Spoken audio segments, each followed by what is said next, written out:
¿Qué tal, hermanos? Bendecido día del Señor. Vamos a continuar con nuestra serie sobre los distintivos bautistas. Ya hemos visto la vez pasada un distintivo muy importante que es el principio regulativo de la adoración.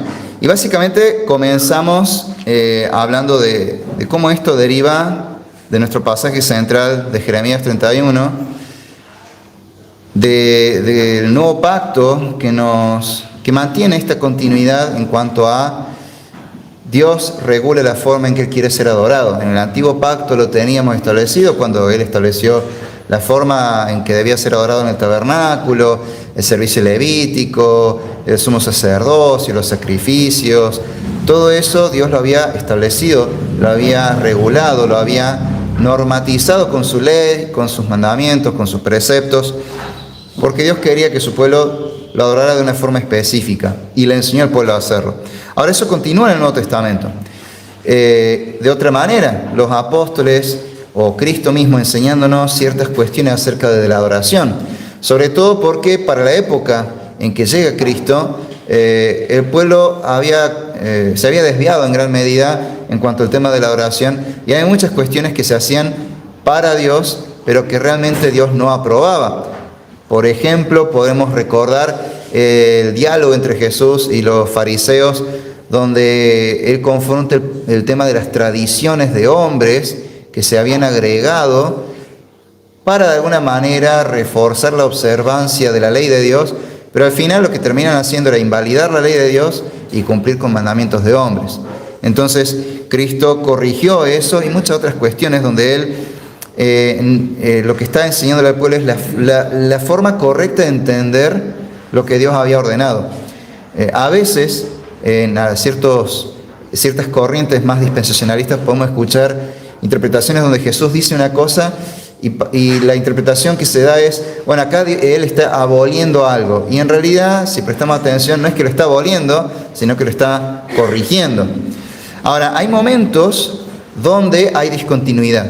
Hay cuestiones del antiguo pacto que no continúan en el nuevo pacto. ¿Cómo sabemos eso? Bueno, el nuevo pacto, en el documento del nuevo pacto, que es el Nuevo Testamento, en varias ocasiones aborda cuestiones que tienen que ver con la forma en que Dios quiere ser adorado bajo el nuevo pacto. Y allí encontramos indicaciones de cómo debe ser nuestra adoración hoy al Señor. Y justamente de eso vamos a hablar en este día. La segunda parte del principio regulador de la adoración tiene que ver con, básicamente, cómo debe ser el culto de la iglesia el domingo, ¿sí? Pero primero vamos a leer nuestro pasaje central para repasarlo, para tenerlo presente. Así que vamos a Jeremías, capítulo 31, versículos 31 al 34. Jeremías 31, versículos 31 al 34. Dice así la palabra de Dios. He aquí que vienen días, dice Jehová, en los cuales haré nuevo pacto con la casa de Israel y con la casa de Judá. No como el pacto que hice con sus padres el día que tomé su mano para sacarlos de la tierra de Egipto, porque ellos invalidaron mi pacto, aunque fui yo un marido para ellos, dice Jehová. Pero este es el pacto que haré con la casa de Israel después de aquellos días, dice Jehová. Daré mi ley en su mente y la escribiré en su corazón, y yo seré ellos por Dios, y ellos me serán por pueblo. Y no enseñará más ninguno a su prójimo, ni ninguno a su hermano, diciendo, conoce a Jehová, porque todos me conocerán, desde el más pequeño de ellos hasta el más grande, dice Jehová, porque perdonaré la maldad de ellos, y no me acordaré más de su pecado. Amén. Hay algo que destaca en este pasaje y es la soberanía de Dios, ¿sí? Ya habíamos hablado cómo esto nos llevó a otro distintivo que era el calvinismo, ¿sí? La iglesia bautista es una iglesia calvinista, porque reconoce la soberanía de Dios. Ahora, la soberanía de Dios no es solamente sobre la obra redentora, sino también sobre el cómo vive la persona que ha sido redimida por Dios. Y por lo tanto, también vemos la soberanía de Dios en la vida de la iglesia, especialmente en la adoración. Por eso la Biblia nos lleva a este otro principio típico, esta otra marca o señal de la iglesia bautista, que es el principio regulativo de la adoración. ¿Qué es lo que enseña? Que Dios desea ser adorado de una manera específica y Él ha establecido cómo desea ser adorado. Por lo tanto, debemos hacer solamente lo que Dios ha establecido. No podemos hacer algo para Dios en el culto dominical si Dios no lo ha ordenado. A lo largo de la Biblia encontramos entonces que el Señor explícitamente y claramente nos enseña qué quiere que hagamos en la adoración. Y debemos basarnos en esos mandamientos explícitos para saber cómo debemos servir y adorar a Dios cuando nos reunimos como iglesia el domingo. Tenemos partes donde Dios nos prohíbe ciertas cosas. Por ejemplo, la vez pasada vimos cómo Dios en algunos pasajes explícitamente prohíbe introducir innovaciones creadas por nosotros, por los hombres, con intención piadosa, pero que a la larga termina deshonrando a Dios y termina siendo más carnal que piadoso.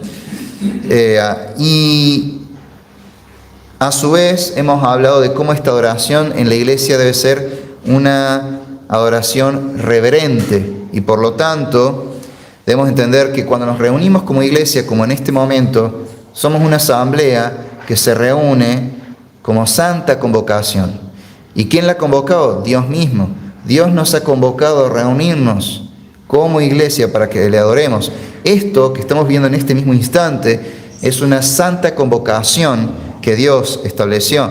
Y la celebración del domingo como el Día del Señor es la celebración de una fiesta solemne de Dios y para Dios. Estamos celebrando al Señor y estamos celebrando su salvación, estamos celebrando la redención que tenemos en Cristo. Cada domingo, de una forma u otra, estamos celebrando la muerte y resurrección de Cristo.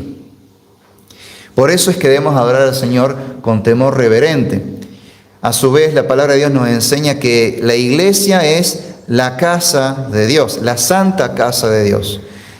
Entonces, debemos comportarnos con santidad y con reverencia, porque estamos en presencia del Señor. Su presencia especial y espiritual está aquí en medio nuestro. Nos estamos presentando ante el Señor a rendirle adoración. Y por esa razón, todo lo que hagamos cada domingo en el culto debe ser hecho única y exclusivamente como Dios ha establecido en su palabra. El principio regulador trata sobre eso, ¿sí? Ahora, el principio regulador de la oración tiene un alcance que en cierta manera es amplio y regula algunas cosas más, que un poco la vamos a ir desarrollando a lo largo de los siguientes sermones, donde damos otros distintivos más de la Iglesia Bautista. Así que los voy a mencionar a modo introductorio, de modo general. El principio regulador, el alcance del principio regulador, no solamente afecta a la adoración, también afecta a toda la iglesia. Todo lo que hace la iglesia como iglesia cuando se reúne. En primer lugar, obviamente, como venimos hablando y como vamos a hablar hoy en específico, el principio regulador regula la adoración pública de la iglesia. Es decir, cuando nos reunimos como en este momento para adorar al Señor. Cristo mismo en Juan capítulo 4, versículo 23, nos da una noción de esto, cuando hablando con la mujer samaritana y respondiendo una pregunta que tenía que ver con la forma correcta de adorar a Dios, Cristo responde de una forma muy particular. En Juan capítulo 4, versículo 23, Él dice: mas la hora viene y ahora es, cuando los verdaderos adoradores adorarán al Padre en espíritu y en verdad, porque también el Padre tales adoradores busca que le adoren. Aquí la clave está en que la oración debe ser en espíritu y en verdad. Dios establece que la oración debe ser en espíritu y en verdad. ¿Qué significa eso? Que tiene que ser como Dios establece. Para que la adoración sea verdadera, no basta con decir, yo lo hago de corazón, sinceramente para Dios. No basta con eso. Basta, en realidad, con que cumplamos con lo que Dios estableció sobre cómo Él quiere ser adorado. Porque muchas veces podemos adorar a Dios sinceramente, pero de la forma adecuada, pero de la forma equivocada. Tenemos que hacerlo de la forma adecuada. ¿Cómo? Siguiendo la verdad revelada, que es la Biblia. Dios nos ha establecido en su palabra cómo quiere ser adorado, cuál es la verdadera adoración. También el principio regulador regula no solo la adoración, sino otros aspectos de la vida de la iglesia. Por eso a veces se lo llama el principio regulador de la iglesia, no solamente regulador de la adoración. Y por ejemplo regula cuestiones que tienen que ver con el gobierno de la iglesia, ¿sí? Un ejemplo de esto lo encontramos en un comentario que hace Lucas en su libro de los Hechos, al contar la obra misionera del apóstol Pablo. Y en Hechos capítulo 14, versículo 23, hace el siguiente comentario, la siguiente descripción. Y constituyeron ancianos en cada iglesia, y habiendo orado con ayunos, los encomendaron al Señor en quien habían creído. Acá vemos que una breve descripción de algo que en realidad en el libro de los Hechos encontramos varias veces, y también en otras partes, como en la epístola a Tito, o en otras epístolas, encontramos esta misma práctica. Los apóstoles, cuando plantaron una iglesia y la establecían ya como iglesia formalmente establecida, lo primero que hacían era constituir ancianos. No ponían un papa, no ponían simplemente un gobierno democrático donde todos decidían en conjunto se votaba y la mayoría se hacía lo que la mayoría quería. Tampoco anarquía misma donde nadie decide, cada uno hace lo que bien quiere. No, había una forma de gobierno establecida y acá vemos ancianos. Eso lo hacían porque era lo que Dios había establecido ya de antemano en su palabra. Entonces el principio regulador establece cómo debe ser el gobierno de la iglesia. También establece qué sacramentos u ordenanzas debe practicar la iglesia. Cristo, cuando estaba por ascender a los cielos, en Mateo 28, y nos da la gran comisión, establece un sacramento, por ejemplo, cuando dice, por tanto, en Mateo 28, versículo 19, por tanto, id y haced discípulos a todas las naciones, bautizándolos en el nombre del Padre, y del Hijo, y del Espíritu Santo. Aquí vemos ya un sacramento establecido por Cristo mismo. Él quiere que la iglesia bautice a los nuevos creyentes. Otro sacramento es el de la Santa Cena. Cristo mismo en Mateo, vamos a ver un poquito antes, en la última cena,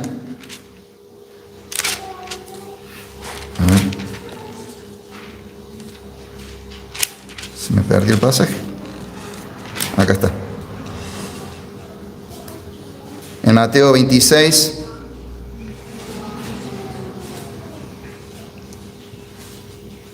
los versículos 26 al 28 dice, y mientras comían tomó Jesús el pan y bendijo y lo partió y lo dio a sus discípulos y dijo, tomad, comed, esto es mi cuerpo.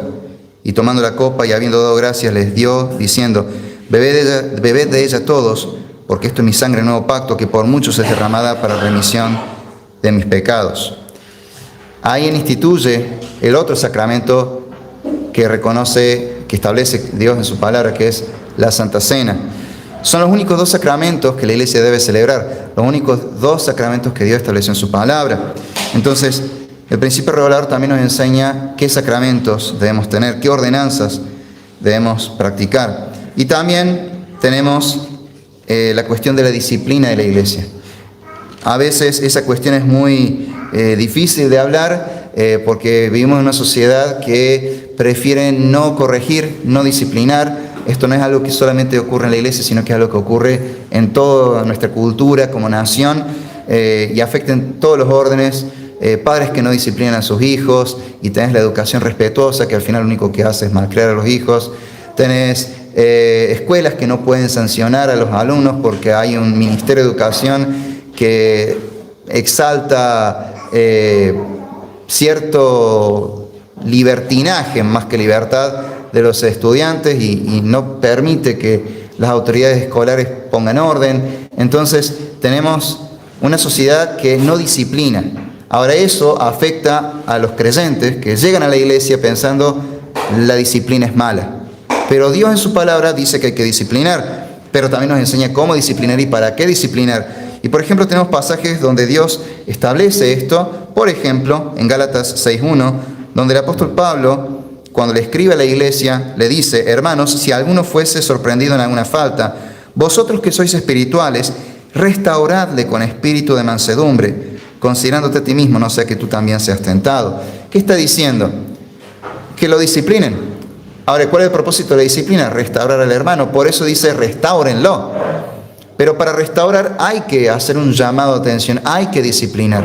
Entonces vemos cómo Dios también establece no solo la forma en que quiere ser adorado cuando nos reunimos en el culto, sino también regula cómo la iglesia debe ser liderada, cómo la iglesia, qué sacramentos y en qué circunstancias se deben celebrar esos sacramentos en la iglesia, y también qué se hace cuando un hermano peca, debe ser disciplinado a fin de ser restaurado. Todo eso Dios lo establece explícitamente en su palabra, y el principio regulador es el que está de trasfondo en todo esto. Entonces, hay varias cuestiones acá que vamos a hablar. Hoy vamos a hablar específicamente de lo primero, que es la adoración.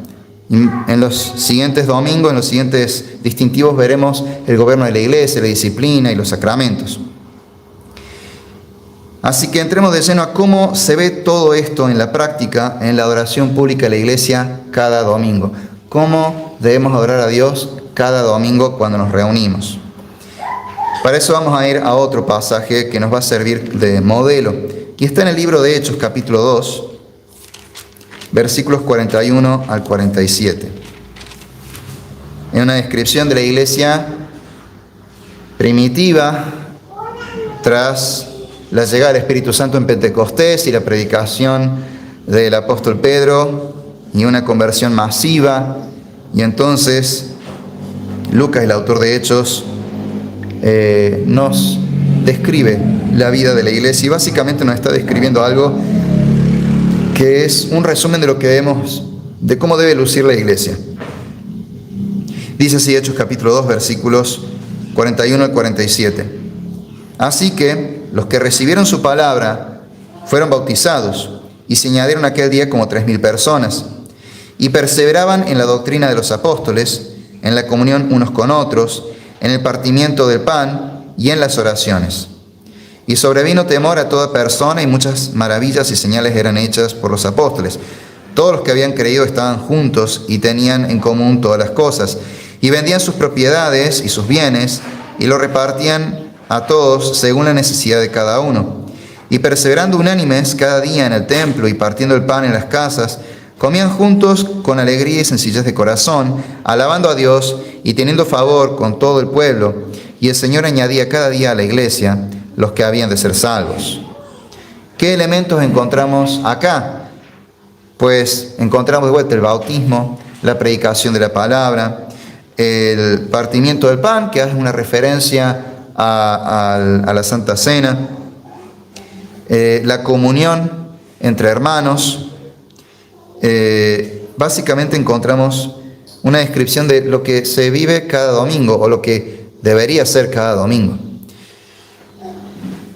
Ahora, lo primero que quiero destacar es la predicación de la palabra. Acá nos dice que los que recibieron la palabra fueron bautizados, es decir, los que escucharon el sermón predicado por Pedro ese día en Pentecostés y creyeron a la palabra.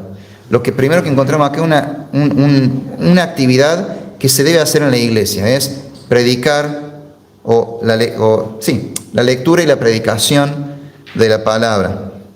Es la lectura pública de las Escrituras y la predicación fiel de la palabra de Dios.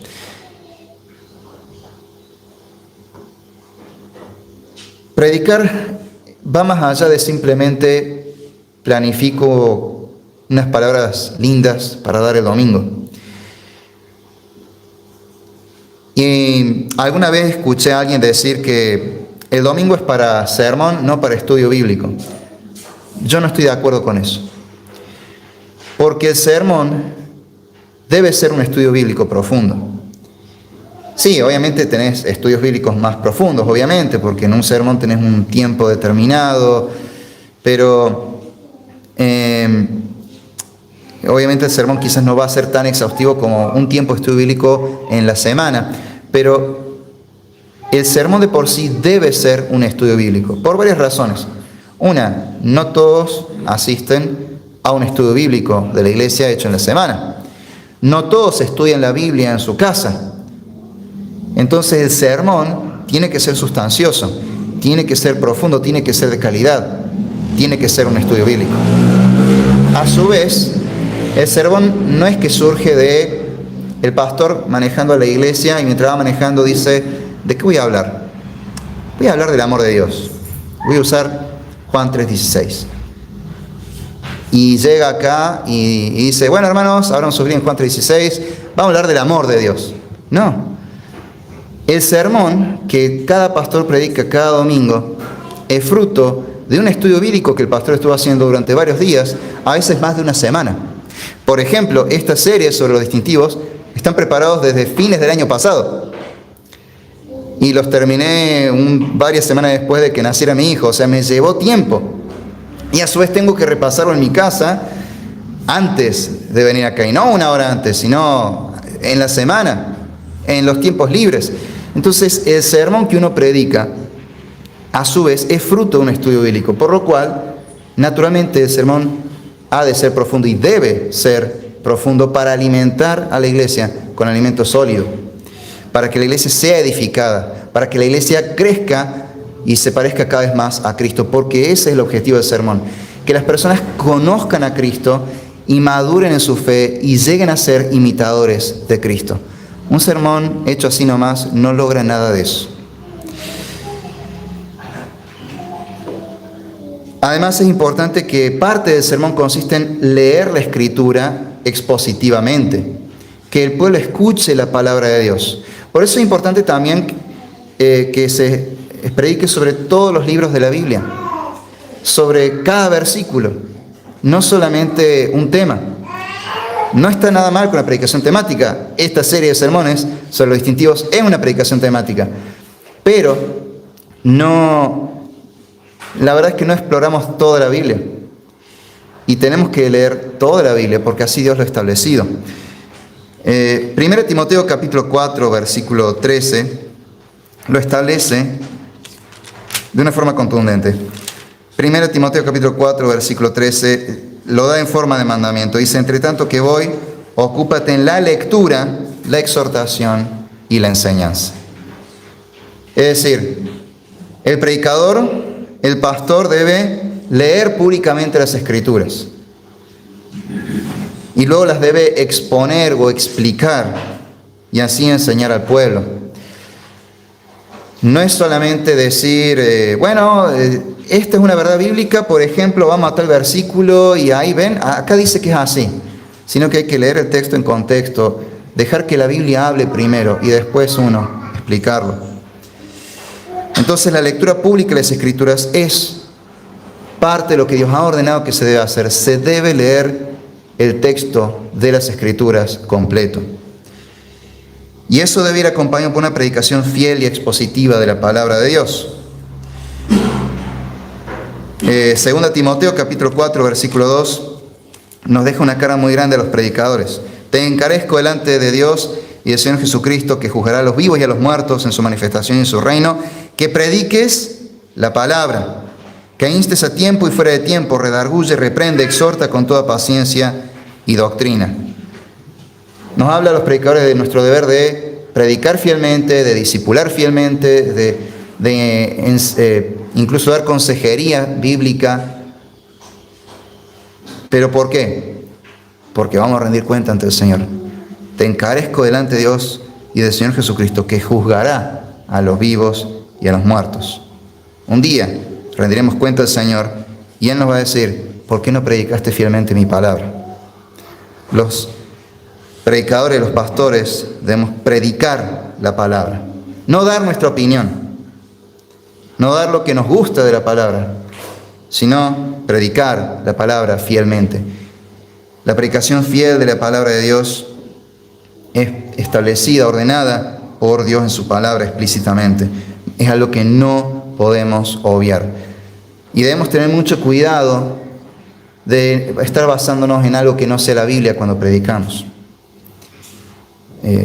Estamos quizás muy al tanto de que ciertas predicaciones en ciertas épocas se ponen de moda y en esta época la predicación en general tiene que ver con lo motivacional, con lo psicológico, pero se basa en la Biblia porque no hay nada de malo en querer motivar a la iglesia. La Biblia muchas veces nos motiva, pero ¿en base a qué motivamos a la iglesia cuando predicamos? ¿Lo hacemos en base a lo que dice la palabra de Dios o lo hacemos en base a Freud?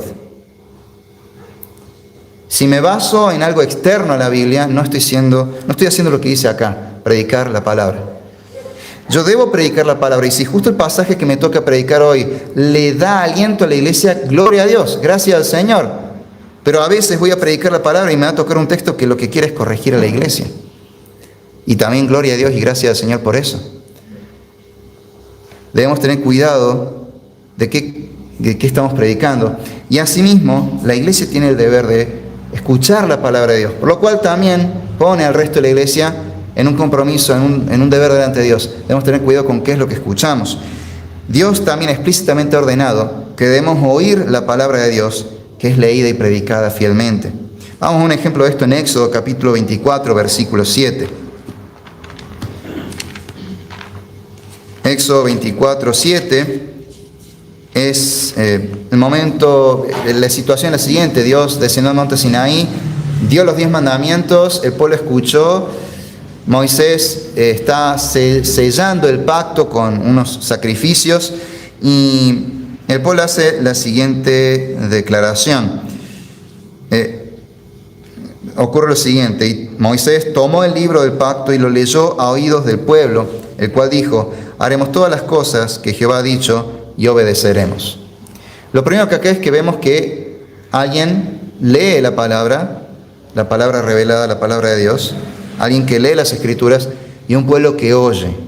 Pero hay algo más en la respuesta que da este pueblo cuando oye. Dice, el pueblo responde luego de escuchar la palabra: haremos todas las cosas que Jehová ha dicho y obedeceremos. Si leemos este pasaje en hebreo, descubrimos algo más. El primer haremos es la palabra Shema, que significa oír. Lo que, si lo tradujéramos muy literalmente, lo que está diciendo el pueblo es: oiremos y obedeceremos. ¿Por qué es importante esto? Porque el pueblo está reconociendo lo importante que es oír atentamente y con la disposición de obedecer. No es que simplemente venimos a cumplir con un ritual, sino que venimos a escuchar a Dios hablar. Cuando se lee la Biblia y se predica la Biblia, estamos escuchando a Dios hablar. No soy yo el que habla. Si alguien viene y dice, hay palabras muy duras que dice el pastor porque es como que dice que es así y es así nada más. No es el pastor el que dijo eso, es Dios en su palabra. Es Dios el que habló. Entonces, estamos escuchando a Dios hablar cuando le escuchamos su palabra siendo leída y explicada. Y nuestro corazón, el corazón con el que debemos escuchar, es un corazón atento, dispuesto a obedecer. Nosotros haremos todas las cosas que Jehová ha dicho y obedeceremos. Ese debe ser el corazón con el que escuchamos el sermón. Y así lo estableció Dios en su palabra. Dios explícitamente quiere que así sea nuestra oración. Que se predique su palabra, que se lea su palabra y que el pueblo la escuche, dispuesto a obedecer. También la oración pública de la iglesia es algo que Dios estableció en la adoración. El domingo, cuando nos reunimos, la oración debe ser parte integral de nuestra adoración. No solo la oración que uno hace solo en su corazón, en silencio, sino cuando oramos todos juntos como iglesia, en distintos momentos, ya sea antes de la alabanza, o antes de la predicación, o después de la predicación, o al final del culto. Hay varios momentos de oración pública, es decir, donde la iglesia entera está orando como un solo pueblo, como un solo hombre. Ahora, esta oración es un acto de adoración a Dios. Y hay distintas formas de orar que Dios ha establecido. Vamos a 1 Timoteo capítulo 2.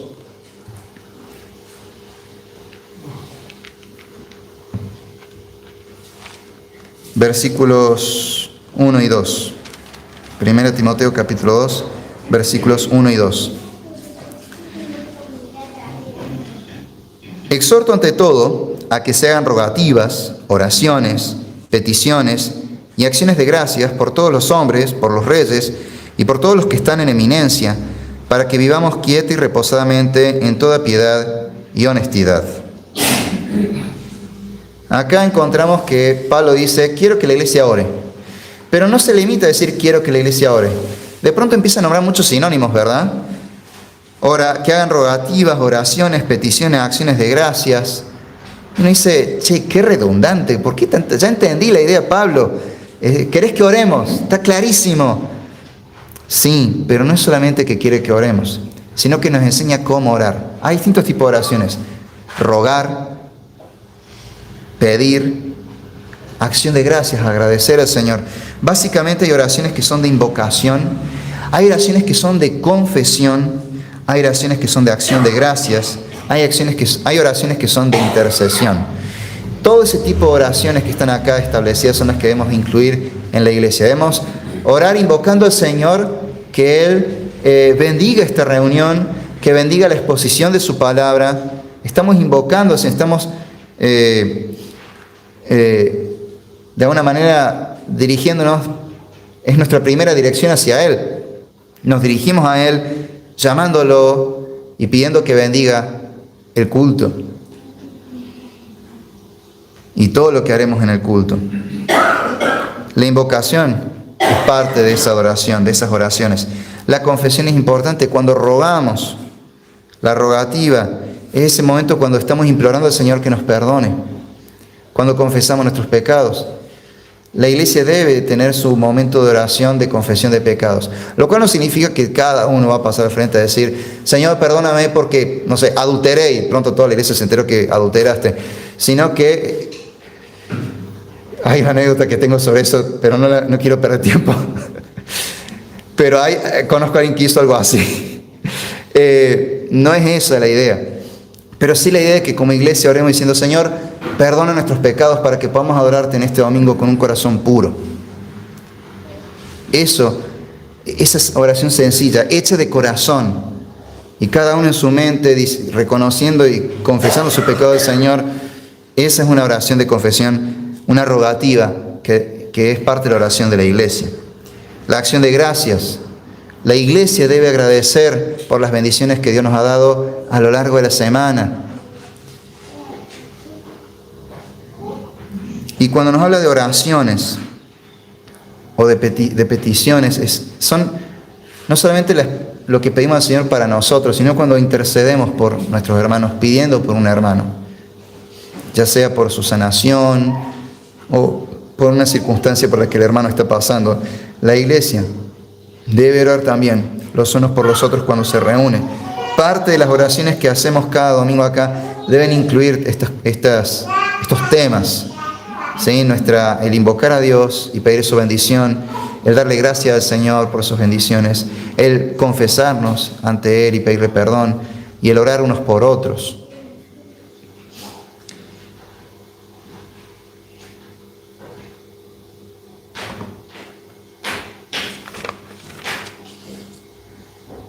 Otro elemento propio de la oración que Dios establece explícitamente en su palabra tiene que ver con lo que normalmente pensamos cuando hablamos de adoración, y es la alabanza. Ahora, sobre este tema, tenemos un pasaje bíblico que nos dice muy explícitamente que cuando nos reunamos debemos alabar al Señor y cómo debemos alabar al Señor. Vamos a Efesios capítulo 5, versículo 19. Efesios capítulo 5, versículo 19. Nos dice, hablando entre vosotros con salmos, con himnos y cánticos espirituales, cantando y alabando al Señor en vuestros corazones. Hay otra traducción de la Biblia que lo dice con estas otras palabras. Cuando se reúnan, alaben a Dios con salmos, con himnos y cánticos espirituales. De modo que queda muy claro que lo que está diciendo es, esto que nos menciona acá no es simplemente que, cristianos, cuando tengan ganas canten a Dios. Entonces están, barriendo en tu casa y pones Sovereign Grace cantando alguna canción y vos te pones a cantar mientras barres. No, lo que está diciendo es que cuando nos reunamos como iglesia debemos alabar a Dios. Pero no solamente nos dice que debemos alabar a Dios, sino que nos dice cómo y con qué. Nos dice con salmos, con himnos y cánticos espirituales. Ahora, este pasaje si lo leemos en el griego en que fue escrito, vemos que usa 3 palabras que aparecen en el libro de los Salmos. Vieron que los Salmos, cuando uno los lee, suelen tener arriba un título como Salmo de David, Masquil de David y otras palabritas así. Cuando se tradujo la Biblia al griego, digamos la Septuaginta, el Antiguo Testamento del griego, esa terminología en el griego son las mismas palabras que aparecen acá en Efesios 5:19. Es decir, que cuando Pablo está diciendo que cantemos al Señor con salmos, himnos y cánticos espirituales, nos está hablando de que cantemos a Dios, que lo alabemos, con el libro de los Salmos. Son las distintas categorías de salmos que hay. Eso significa que debemos adorar a Dios con el libro de los Salmos. Ahora, ¿significa eso que no podemos alabar a Dios con otras canciones? Hay un movimiento que dice que es así, se llama movimiento de salmodía exclusiva. Y a decir verdad, a lo largo de la historia de la iglesia, pareciera que uno ve que es verdad que se usó el libro de los Salmos para adorar al Señor en la iglesia. Desde los tiempos de la iglesia primitiva hasta no hace tanto se usaban mucho los salmos. Pero no era únicamente el libro de Salmos. Vamos a hacer brevemente un recorrido histórico. Hay pasajes de la Biblia donde vemos que se citan cánticos cristianos. Y uno dice, ¿en qué momento se cantaban esos cánticos cristocéntricos? ¿Lo cantaban los hermanos cuando no estaban reunidos como iglesia? Lo dudo. Por ejemplo, el pasaje de Filipenses 2 donde se habla de la encarnación, la humillación y exaltación de Cristo, siendo en forma de Dios, no estimó el ser igual a Dios, sino que se despojó a sí mismo haciéndose siervo. Eso es un cántico de la iglesia primitiva, que Pablo cita porque era un cántico muy conocido por la iglesia primitiva. ¿Pero por qué era tan conocido? Y porque lo cantaban. En Timoteo se citan un par de cánticos también. Grande es el misterio de la piedad. Cristo fue encarnado, predicado, creído, visto de los ángeles. Es un cántico de la iglesia primitiva. ¿Cuándo lo cantaba la iglesia primitiva? Y seguramente cuando se reunían. Tenemos evidencia histórica, arqueológica de cancioneros de la iglesia primitiva, odas, que eran muy parecidas a los salmos, pero que explícitamente hablaban de Cristo y del Evangelio. ¿Cuándo cantaba la iglesia primitiva esas canciones? Pues cuando se reunían como iglesia. Y a lo largo de la historia hay distintos cánticos e himnos que cristianos piadosos fueron componiendo y que se fueron cantando en la iglesia. Castillo Fuerte, Sublime Gracia, y así podemos seguir. En la historia de la iglesia bautista es interesante porque muy al inicio los primeros bautistas cantaban exclusivamente salmos, pero un pastor bautista muy importante, Benjamin Keach, es conocido entre otras cosas por escribir himnos. De hecho, algún que otro himno de Benjamin Keach hemos cantado acá el año pasado, porque Leo Bautista Confesional los está traduciendo y musicalizando. Y es interesante, para Benjamin Keach fue muy difícil, tardó 10 años en lograr que la iglesia entendiera que no había nada pecaminoso en cantar himnos, además de los salmos. Y uno dice, qué curioso, ¿no? Porque era la iglesia que él pastoreaba. Qué raro. Uno pensaría, normalmente el pastor dice algo y la iglesia lo hace. Bueno, no siempre es así. Y ahí tenemos un ejemplo. Tardó 10 años en poder convencer a la iglesia de que el canto de himnos no era pecaminoso. Tenemos testimonio en la Biblia y a lo largo de la historia de la iglesia que el cántico de otras canciones fieles a las Escrituras no es pecaminoso. Pero sí tenemos este mandato de que debemos cantar los salmos. Nosotros como iglesia no estamos cantando los salmos tanto como podríamos. ¿Por qué? Pues lamentablemente no tenemos las notas musicales. Porque cantarla en castellano implica adaptarlo, que tenga métrica y ponerle notas musicales. No tenemos eso. Hay que elaborarlo o buscarlo. Hay iglesias que sí cantan los salmos, podríamos decir, bueno, a ver, consigamos las notas y la letra adaptada. Pero no es fácil, y no es fácil encontrarlo, y lleva un tiempo de aprendizaje y hay que enseñarlo a la iglesia. Pero es algo en lo que podemos mejorar como iglesia, algo que podemos ajustar, porque en verdad acá la palabra nos dice que debemos cantar con salmos, himnos y cánticos inspirados, que son terminología que se refiere al libro de Salmos. Como iglesia debemos empezar a cantar los salmos, pero eso no quita que cantemos otras canciones que son fieles a las Escrituras. De hecho, cuando leemos lo que la Biblia enseña sobre el canto, hay ciertos principios que debemos entender. Primero, el canto debe ser congregacional, es decir, la iglesia entera debe cantar al Señor.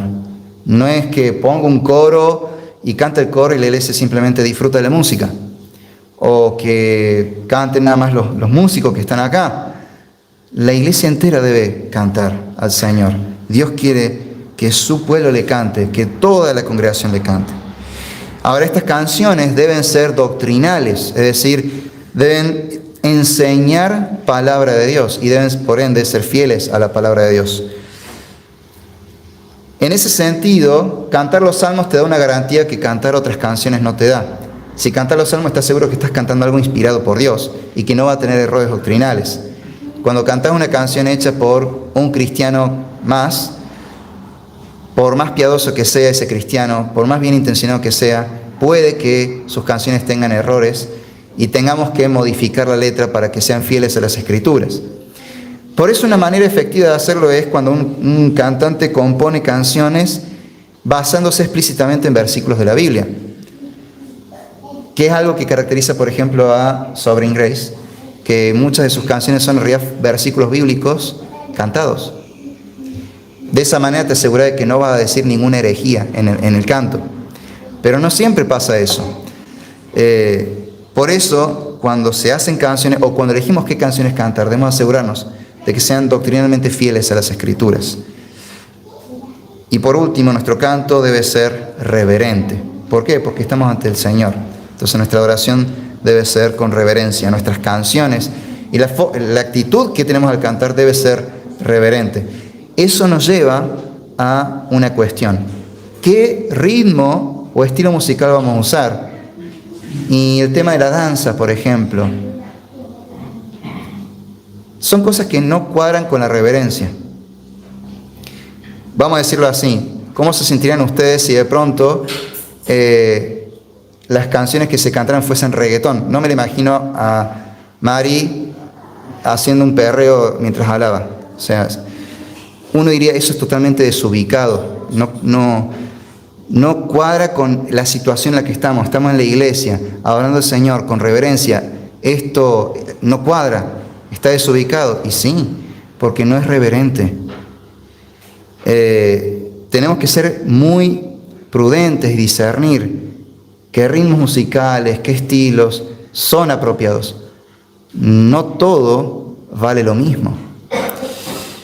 Claro, ahí no vamos a decir que Dios explícitamente te ordena qué estilo de música usar o cuál no, pero sí nos da principios para que nosotros seamos sabios y prudentes y podamos discernir y distinguir y decir, mira, esto no, por tal y tal razón, y poder fundamentarlo bíblicamente. Hay cuestiones que son circunstanciales en la oración, que no hacen en sí, no tienen que ver con que Dios lo haya ordenado o no. Pero Dios nos da una responsabilidad en esas cuestiones para que nosotros, basándonos en la Biblia, podamos decir, bueno, a ver, bíblicamente esto conviene, esto no, esto es sabio, esto no, esto es prudente, esto no, esto es reverente y esto no lo es. Y poder decidir qué y cómo cantar. Entonces, la alabanza está regulada por Dios de esta manera. Debemos cantar los salmos, también podemos cantar otras canciones, pero deben ser fieles a las Escrituras, debe ser con un corazón reverente. Y el canto lo debemos cantar todos debemos cantarle al Señor. También Dios estableció que cuando nos reunamos como iglesia debemos administrar correctamente las ordenanzas o sacramentos que Él estableció, el bautismo y la Eucaristía.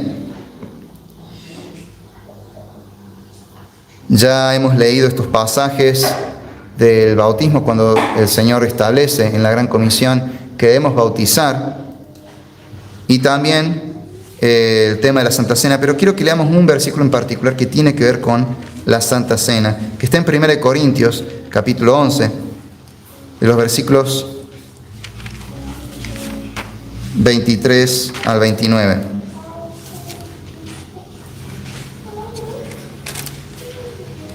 Vamos a 1 Corintios 11, versículos 23 al 29.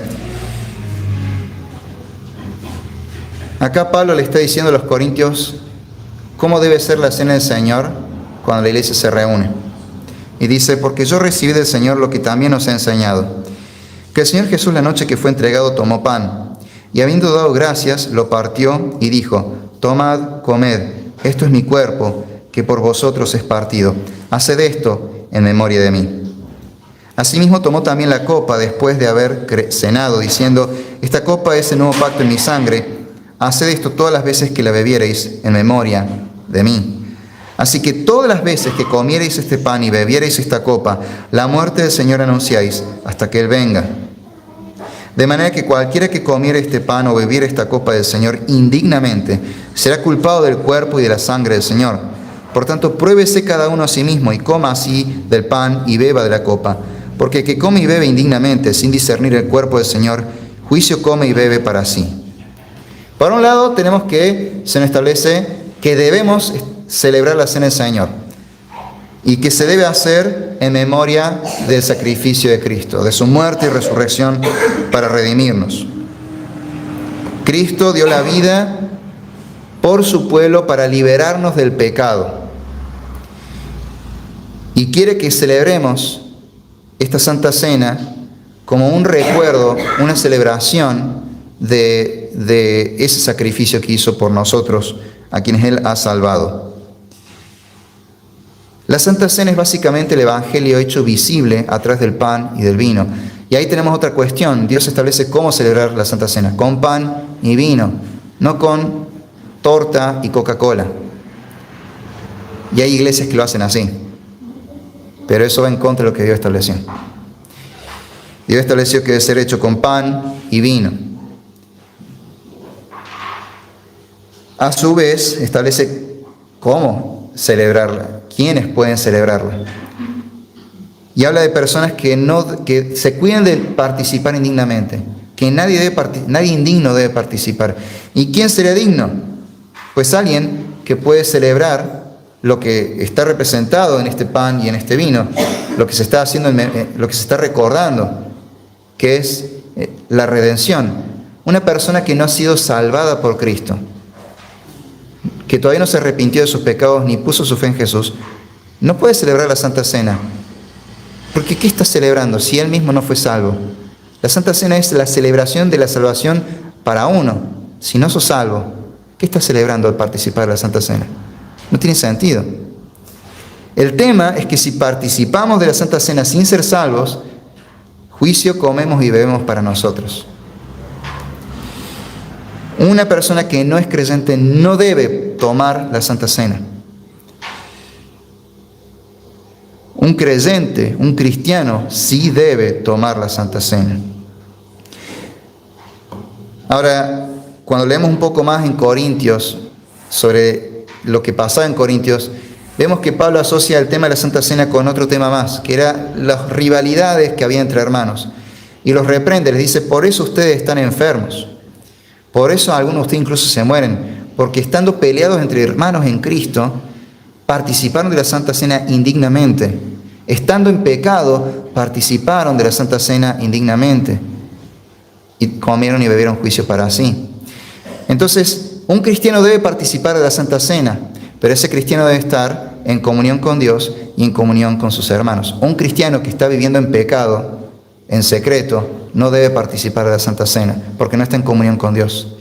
Un cristiano que está en pecado, que está peleado con un hermano, que está enemistado con un hermano, tampoco debe participar de la Santa Cena, porque al no estar en comunión con su hermano, tampoco está en comunión con su Padre Celestial.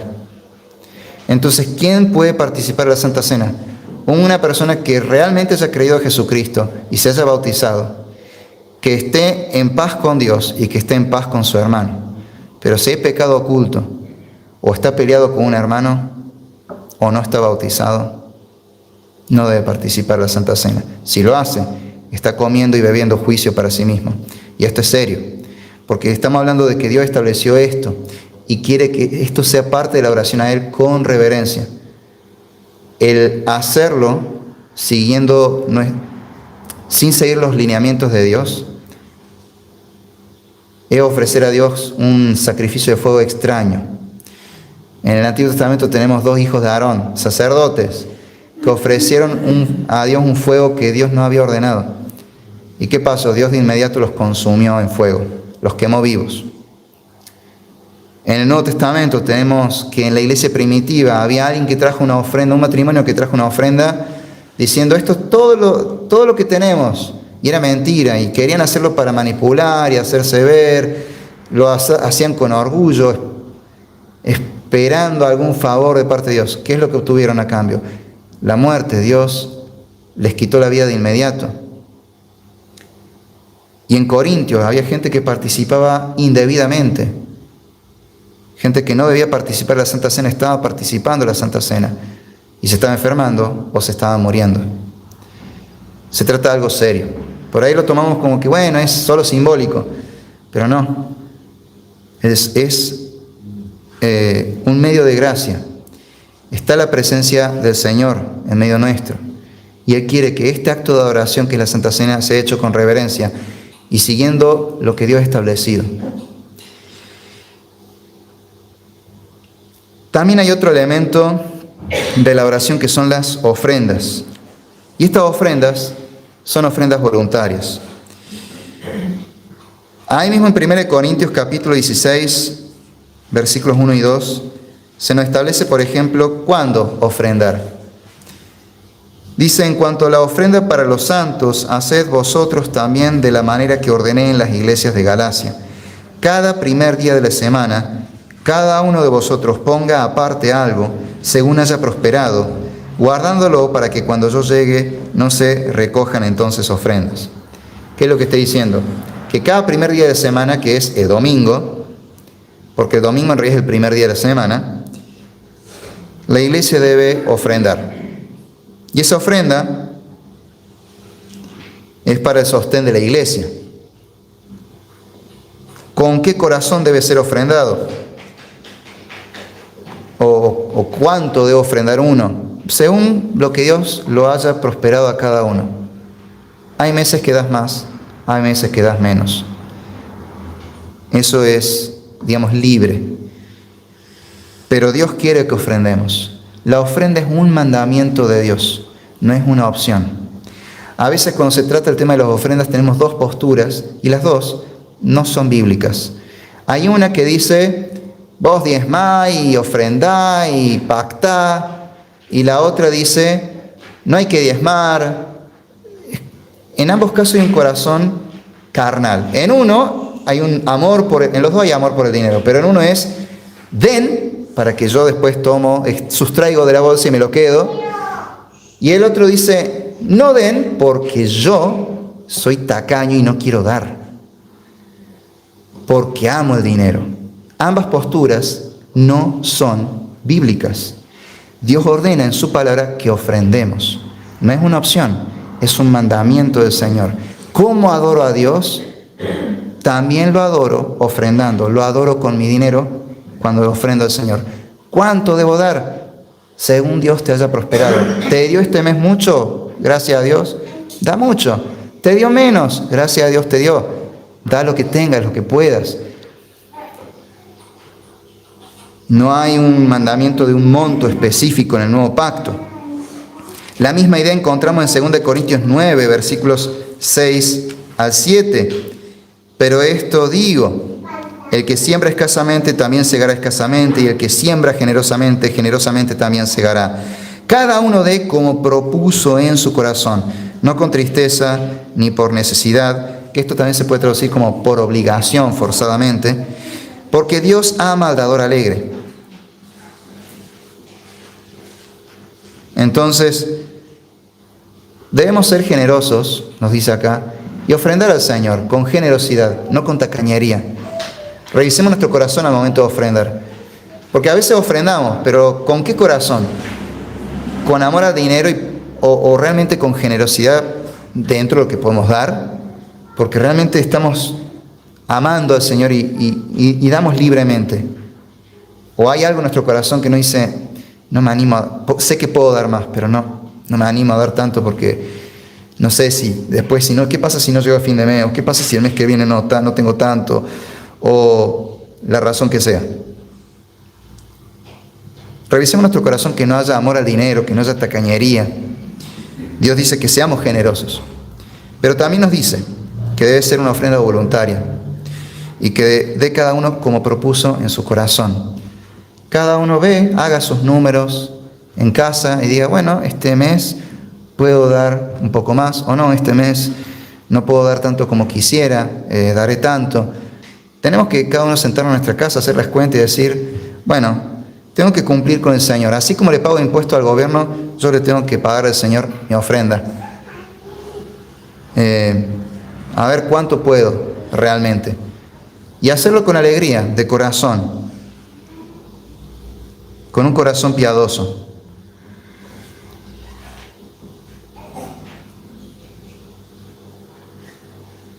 Otro elemento de la oración es la bendición y lo que se podría llamar como doxología final, es decir, una alabanza final en el culto.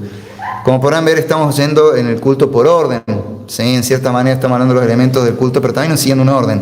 Llegando al final del culto, ¿qué es lo que tiene que pasar en el culto dominical? Los pastores tienen que bendecir a la iglesia y tiene que haber un acto de oración final. Por eso es que al final siempre cerramos con una alabanza. No es porque queda bonito nada más, es porque hay un mandamiento bíblico que dice al final debemos alabar, pero también debe haber una bendición a la iglesia. ¿De dónde viene esta idea de la bendición? Empieza en el Antiguo Pacto, pero se traslada al Nuevo Pacto también. En el libro de Números, capítulo 6, versículos 24 al 27, encontramos que Dios estableció que los sacerdotes bendijeran al pueblo. Jehová habló a Moisés diciendo, habla a Aarón y a sus hijos y diles, así bendeciréis a los hijos de Israel, diciéndoles, Jehová te bendiga y te guarde. Jehová haga resplandecer su rostro sobre ti y tenga de ti misericordia. Jehová alce sobre ti su rostro y ponga en ti paz. Y pondrán mi nombre sobre los hijos de Israel y yo los bendeciré. Es decir, Dios ahí establece que estos líderes debían bendecir al pueblo. Ahora, eso que estaba en el Antiguo Pacto continúa en el Nuevo Pacto. ¿Y cómo lo sabemos? ¿Cómo es que lo vemos? Hay varios momentos donde los apóstoles, sobre todo lo vemos en Pablo, bendice a la iglesia al finalizar sus epístolas. Por ejemplo, Romanos capítulo 16, versículos 25 al 27. Dice, al que puede confirmarlos según mi evangelio y la predicación de Jesucristo, según la revelación del misterio que se ha manifestado oculto desde tiempos eternos, pero que ha sido manifestado ahora y que por las escrituras de los profetas, según el mandamiento del Dios eterno, se ha dado a conocer a todas las gentes para que obedezcan a fe, al único y sabio Dios sea gloria mediante Jesucristo para siempre. Amén. Cierra con una alabanza final, una doxología final. De aquí se extrae esto de la alabanza a Dios al final del culto. Y también la bendición al pueblo aparece, por ejemplo, en 2 Corintios capítulo 13, versículo 14. 2 Corintios 13, 14, termina la epístola bendiciendo al pueblo. La gracia del Señor Jesucristo, el amor de Dios y la comunión del Espíritu Santo sea con todos vosotros. Amén. Entonces lo que vemos es que están estos principios donde Dios explícitamente nos enseña el deber que tenemos los pastores de bendecir al pueblo explícitamente en el culto y también el deber de cerrar nuestra adoración a Dios con un último acto de alabanza, una doxología final, una alabanza final en la que exaltemos a Dios. Por eso cantamos al final. En cuanto al tema de la bendición final, la forma por ahí varía. Hay iglesias que lo que hacen es, al final, los pastores pasan al frente y pronuncian una bendición al pueblo u oran por el pueblo. Acá nos faltaría hacer eso, incorporarlo. En cierta manera lo hacemos, pero de una manera muy informal. Por ejemplo, yo termino el sermón y digo, gracia y paz. Es una bendición que le estoy dando. O cuando doy los anuncios, después digo, bueno, que tengan un bendecido día del Señor y una bendecida semana. En cierta manera estoy cumpliendo con esto. Pero si queremos ser lo más bíblicos posible, tendríamos que ajustarlo y en algún momento orar como pastores por la iglesia al final del culto. Esas son cuestiones donde podemos mejorar como iglesia. Y por último, algo hermoso, que por ahí uno dice, ¿en serio esto estaba establecido por Dios en su palabra? Es el saludo que nos damos al final, la salutación final. O quizá les suene el versículo, saludaos con ósculo santo, salúdense con beso santo.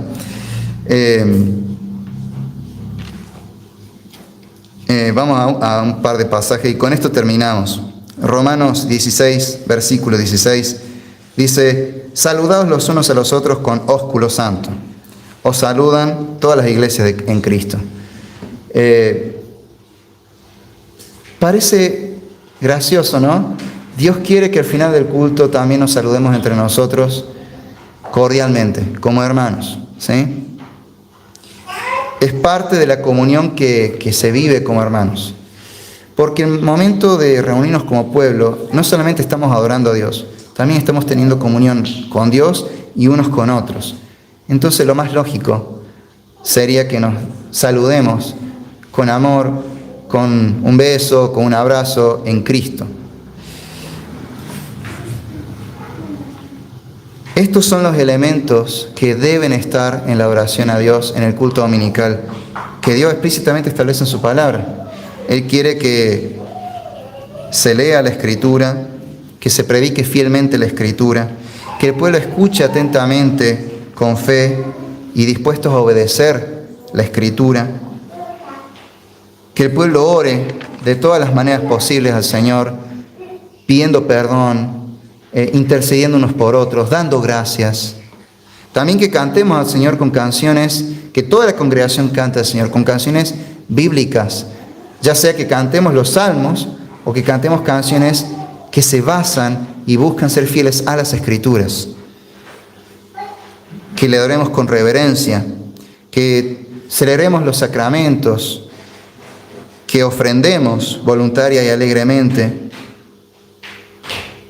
y que al final alabemos al Señor, nos saludemos con amor fraternal y que los ancianos oremos y bendigamos al pueblo al terminar el culto.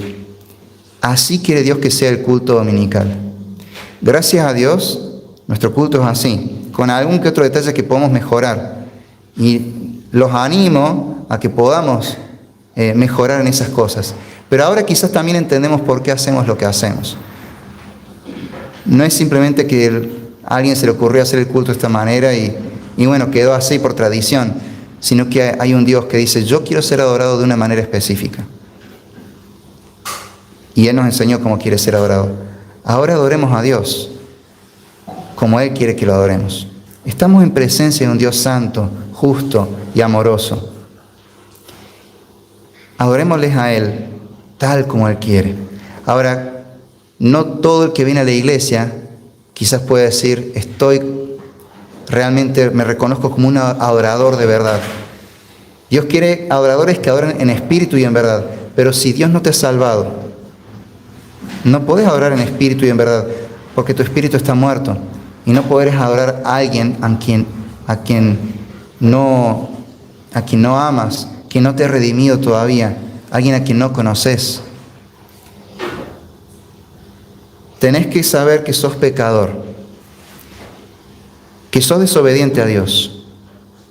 Tu vida, por más bueno que creas que sea, no es perfecta porque no obedeces a Dios. Sos esclavo del pecado y solamente Dios te puede salvar. Ahora, tu pecado te hace estar en contra de Dios. Dios no va a recibir tu adoración como agradable. Le va a disgustar. Pero eso puede cambiar porque Dios quiere que eso no sea así. Él quiere que puedas adorarlo en espíritu y en verdad. Por eso envió a Jesucristo, para que muriera por nuestros pecados. Él pagó por nuestros pecados. Si te arrepentís de tus pecados y pones tu fe en Jesucristo única y exclusivamente en Él, entonces Él te hace libre del pecado, te salva, te perdona, te limpia, te santifica y te reconcilia con Dios el Padre. Y entonces ahí sí puedes decir, ahora sí soy un adorador. Y ahora sí Dios te dice, podés venir a adorar en espíritu y en verdad. Cuando Cristo dijo lo de adorar, que el Padre busca adoradores que le adoran en espíritu y en verdad, se lo estaba diciendo a una mujer pecadora. Pero esta mujer entendió, creyó a Jesucristo y se convirtió en una verdadera adoradora de Dios. Dios quiera que esa sea tu realidad en adelante. Que puedas decir, gracias Señor, porque me amaste a pesar de mis pecados y enviaste a Jesús a salvarme. Gracias Señor por la salvación. Gracias por convertirme en un adorador más.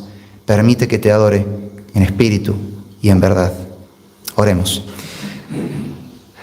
Padre amado, gracias porque no nos dejaste a la deriva con respecto a la adoración. Nos enseñaste cómo quieres ser adorado. Señor, gracias porque en tu misericordia también nos has salvado y nos has convertido en esa clase de adoradores que buscas. Señor, que toda nuestra adoración a ti, nuestro servicio, todo lo que hacemos en el culto dominical, sea tal como tú lo deseas y sea para tu gloria. Y que lo hagamos con este corazón puro, que realmente quiere adorarte de verdad, Señor. No un corazón hipócrita. Señor, también te pedimos por aquellas personas que quizás vienen a la iglesia o por primera vez o desde hace mucho y todavía no han nacido de nuevo, todavía no han sido salvadas de sus pecados, todavía te necesitan. Te pedimos, Señor, que tu evangelio llegue a sus corazones, que ellos puedan conocerte a ti, a Jesucristo, el único Dios verdadero, el único Salvador, que puedan arrepentirse de sus pecados y poner su fe en Jesús, para que puedan adorarte, para que puedan venir en adoración a Dios plenamente, a adorarte a ti, Padre, reconociéndote como su Padre, a adorar a Cristo, reconociéndolo como su Salvador, a adorar al Espíritu Santo, como a Dios morando en sus vidas. Que puedan adorarte, Señor, en espíritu y en verdad. Te lo pedimos en el nombre de Jesús. Amén.